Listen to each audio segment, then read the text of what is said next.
Hello and welcome to Mystery Behind History, a segment that I've started recently where I dive into history and come out with mysterious stories which had a lot of impact on what happened on the field. Also, how you look at a person, how you look at a situation that happened in the past can so much change when you come to know about all those mysterious stories. The perspective of how you look at stuff can change big time, and that's the reason this is a very interesting segment, and do watch it, you'll enjoy it.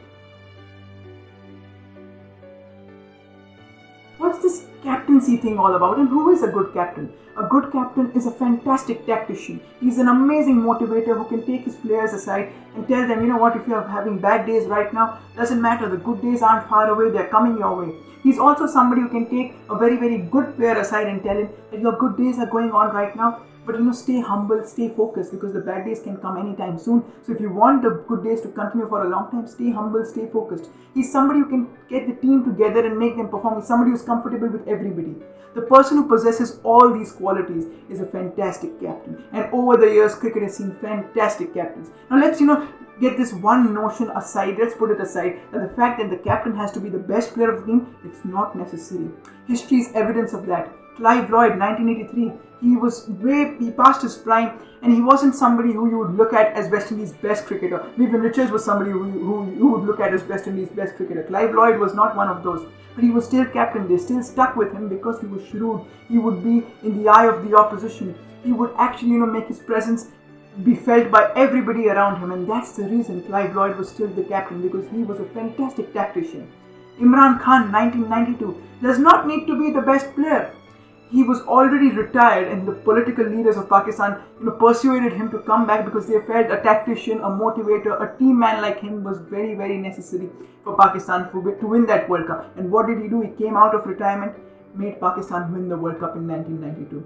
MS Dhoni, 2018, 19, 20, 21, these years in the IPL, he's past his prime. He's still not the MS Dhoni of 2011 who could finish games, of 2015, 16 as well. He passed his prime, but still MS Dhoni, the tactician, the player who would play from here. He's more of a chess player than a cricket player nowadays, because he plays with his brains and actually, bamboozles all his oppositions. The way he made Chennai win the 2021 title, look at the stats in that year. They weren't great, but MS Dhoni, the captain MS Dhoni, with that sort of mind, that sort of genius he has in him, made Chennai Super Kings win the 2021 title. And that's the reason I'm saying captain does not need to be the best player of the side. He just needs to be a fantastic team person and all the qualities that I know. Now, who is the best captain? Often this question comes along, who is the best captain? It started in the days when Kapil Dev was there, Sunil Gavaskar, Imran Khan, Clive Lloyd, Vivian Richards, Ian Botham. You had so many great captains in that era. Then you had Steve Waugh, Ricky Ponting, Saurav Ganguly, Anil Kumble for a while. Then you had Michael Vaughan, Nasir Hussain, all these captains, and you had that debate, who is the best captain? MS Dhoni was there. With him you had Kumar Sangakkara on one side, you had AB de Villiers on one side, Brendan McCullum on one side, him being compared to all of them, MS Dhoni himself being an absolute genius.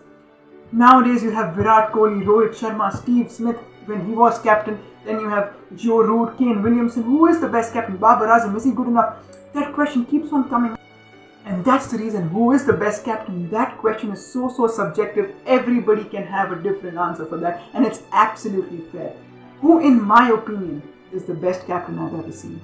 Adam Gilchrist certainly had something to him that made me say, you know what, I think he is the best captain I have ever seen. Did Adam Gilchrist ever fit as a captaincy candidate? Well, we came to know that he did fit as a captaincy candidate in 2009 when he had come to the IPL.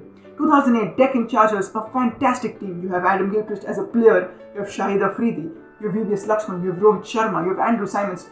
Somehow the best team on paper doesn't perform well in the IPL.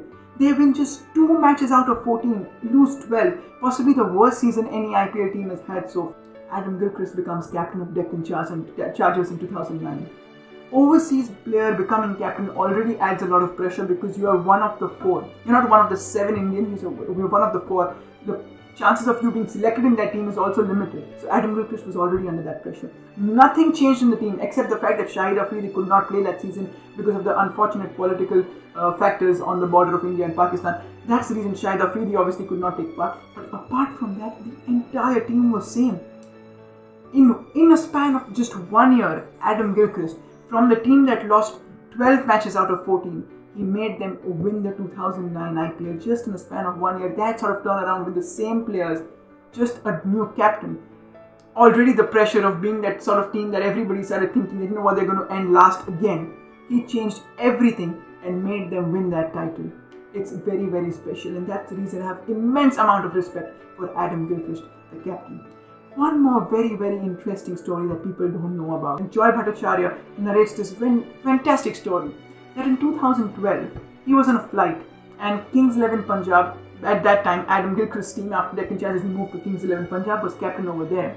So Kings 11 Punjab just defeated Kolkata in Kolkata, and then they both the teams were in a flight that had to go, I think, to Mumbai, and Joy Bhattacharya noticed the Kings 11 Punjab team and he noticed Adam Gilchrist.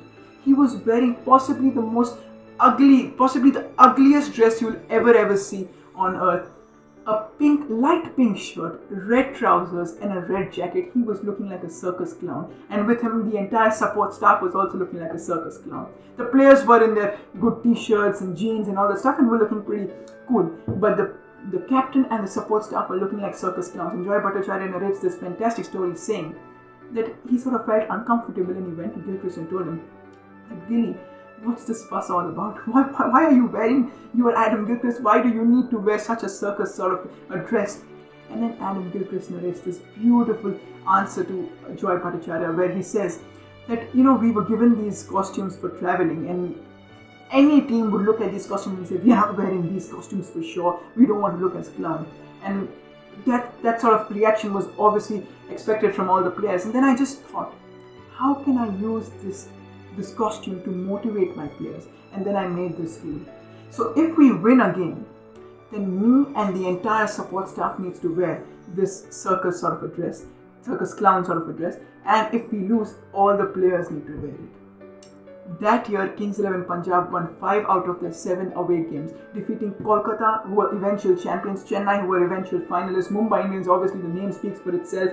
They defeated these big teams. 5 out of the 7 away games, Kings 11 Punjab won that year, just for the reason that the players didn't want to wear that ugly dress when they're traveling, because in away games you need to travel, in home games you don't need to travel. So because they didn't want to wear that, that's the reason extra motivation came into them to perform really well, and Kings 11 Punjab did fantastically well when they were playing away. And Adam Gilchrist funnily tells this fact as well, that if we had all our matches away from home, possibly we would have won the title. And you know, these things, the way a captain thinks, the ugliest costume given ever possibly, and any team would, you know, return it and say that we don't want to wear this, come on, please change the costume, and possibly it would have been changed as well. But Adam Gilchrist was a genius. He thought of it in a way that he can motivate his players, he can bring the best performance out of them. And well, it did happen, and Kings 11 Punjab eventually did not even qualify because they had so many home games. But certainly, when it came to away matches, Gilchrist's philosophy worked 110%. And that's the reason Adam Gilchrist, for me, was my favorite captain ever. And I admire him a lot for donning that captaincy hat. For the few years he played in the IPL, he was mesmerizing. Tune in for the next episode of Mystery Behind History, because we are going to come up with somebody very special the next time I meet you guys in this very, very interesting segment that I've started. Do tune in and you'll enjoy it for sure.